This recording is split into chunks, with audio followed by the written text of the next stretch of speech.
Today we're making a loaf of flax bread. It's 3 basic ingredients plus some salt and some water. It comes together super easy. We're going to start with some flax seeds. This is 240 grams of golden flax seeds. We have them whole, so we're going to grind them first in our blender. You could also do this in a coffee grinder, spice grinder. Then we're going to transfer it to a medium-sized mixing bowl, and we're going to add the rest of our dry ingredients.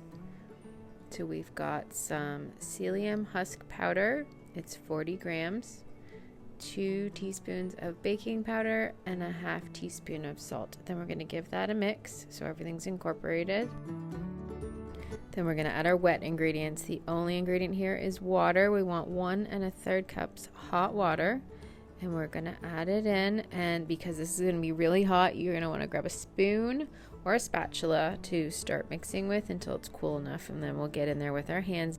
So after it starts to come together, we can dump it out on our surface and we can knead it with our hands.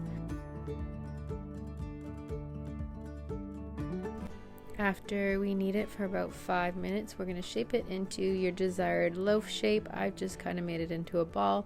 Then we're going to transfer it to our parchment lined baking sheet.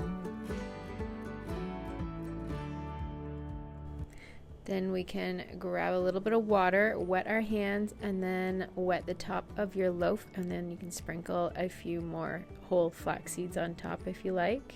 Then we're going to pop that in the oven, like I said, at 350, and we're going to bake it for 50 to 60 minutes.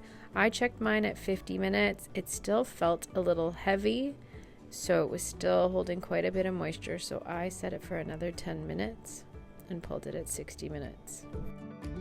This bread is really neat. It doubles or triples in size while it's baking. It really puffs up and it gets a nice brown crust.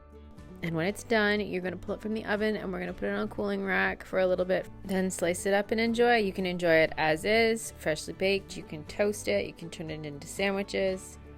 It's really versatile.